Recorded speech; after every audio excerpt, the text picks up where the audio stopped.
Dans cette capsule, on va essayer de distinguer le stress de l'anxiété. On parle énormément de stress et d'anxiété dans notre société actuelle, mais parfois on mélange les deux concepts, alors que c'est deux choses qui sont passablement différentes, même si un peut nourrir l'autre.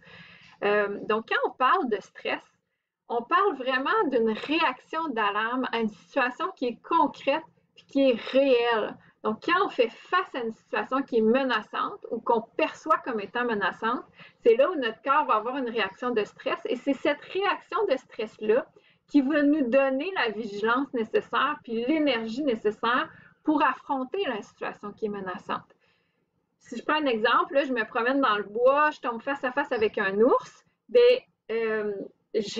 est devant moi, il est concret, il est réel, puis il va provoquer une réaction de stress. Puis j'espère qu'il va provoquer une réaction de stress parce que si je suis pas du tout stressée et que je vais flatter l'ours, je risque de me mettre en danger.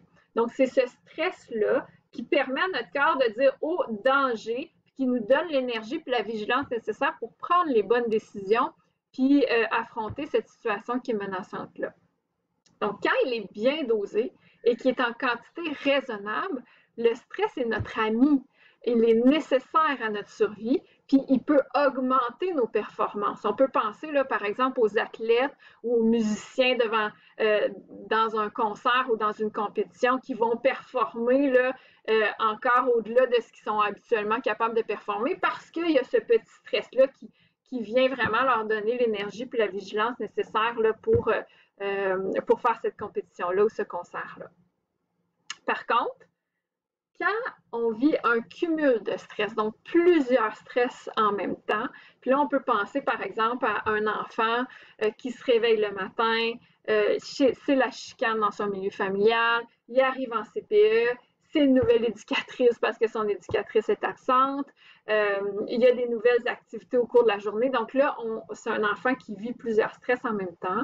Ou quand c'est un stress qui est prolongé, on peut penser à des enfants, par exemple, qui sont dans des familles très instables ou des familles où il y a beaucoup de conflits. Donc là, c'est des enfants qui vivent des stress prolongés. Ou quand le stress est trop intense, des enfants en situation de maltraitance ou qui vivraient une situation d'agression, par exemple. Donc, c'est un stress qui est très intense. Mais c'est à ce moment-là où le stress peut diminuer nos performances puis nous amener à perdre de l'énergie, nous épuiser, développer d'autres problèmes de santé ou jouer aussi sur notre réponse émotionnelle, nous rendre colériques, instables émotionnellement, irritables.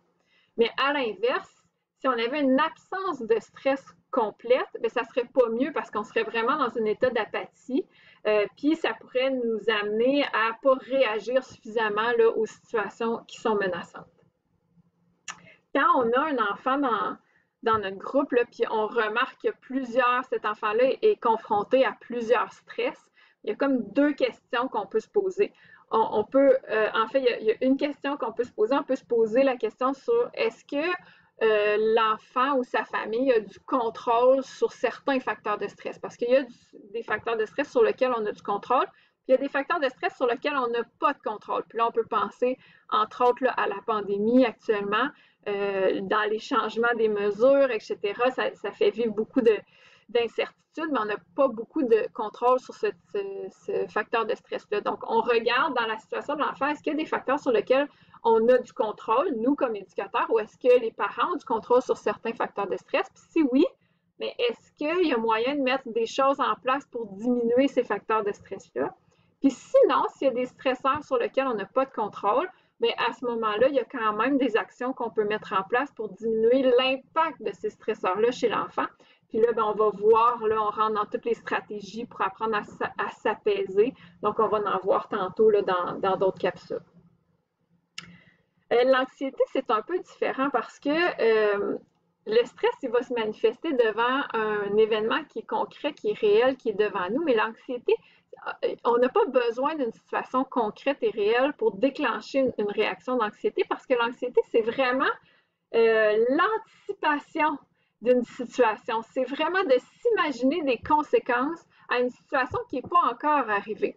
Donc, si je reprends mon exemple de l'ours, si je me promène dans le bois, je rencontre l'ours, mais c'est une réaction de stress. Mais si je ne vais plus me promener dans le bois parce que j'ai peur de peut-être rencontrer un ours, mais à ce moment-là, l'ours, il n'est pas encore là, je ne l'ai pas encore rencontré, mais ma peur de peut-être le rencontrer m'empêche d'aller dans le bois. Donc, je m'imagine des conséquences à quelque chose qui n'est pas encore arrivé. C'est pour ça qu'on dit souvent que l'anxiété, c'est la peur d'avoir peur. J'ai peur d'aller dans le bois parce que si je rencontre un ours, je vais avoir peur. Souvent, là, la pensée anxiogène, on dit qu'elle est disproportionnée ou exagérée par rapport à la situation anticipée. Par contre, même si la situation elle n'est pas réelle, la peur, elle est réelle. Donc, parfois, là, puis surtout chez les jeunes enfants, le sens de la situation nous échappe parfois complètement en tant qu'adulte. On dit, mais voyons, ça n'a aucun bon sens, la situation qui génère de l'anxiété. Mais la peur de l'enfant, elle est réelle. Donc, il ne faut pas non plus minimiser cette peur-là. Ce qu'il faut comprendre aussi avec l'anxiété, c'est que c'est totalement normal de vivre des pensées anxieuses. Tout le monde en vit. C'est normal là, devant certaines situations qu'on se mette à anticiper des conséquences, même si la situation elle n'est pas là. Je vais vous donner un exemple. Là, dernièrement, à l'école de mes enfants, il y a eu des cas de COVID dans leur classe. Puis là, je me suis dit, oh non, la classe va fermer. Donc, je me suis mis à m'imaginer un horaire pour me permettre de travailler en même temps que de faire l'école à la maison, en même temps de garder mes enfants. Mais pourtant, l'école, leur classe, elle n'a même pas fermé. Donc, j'ai anticipé quelque chose qui ne s'est pas produit. Ça en est des pensées anxieuses. Par contre, ça ne génère pas de souffrance, puis ça ne m'empêche pas de bien fonctionner. Donc, il faut regarder, c'est normal d'en vivre, mais quand l'anxiété, elle génère de la souffrance chez l'enfant, quand elle l'amène à adopter des comportements qui ne sont pas appropriés, quand elle l'amène à dysfonctionner ou à avoir de la difficulté à fonctionner, à éviter certaines situations, bien là, c'est vraiment important de s'en occuper puis de mettre des stratégies en place là, pour accompagner cet enfant-là à faire face à cette anxiété-là. Donc, j'espère que ça vous aura permis là, de mieux distinguer le stress de l'anxiété.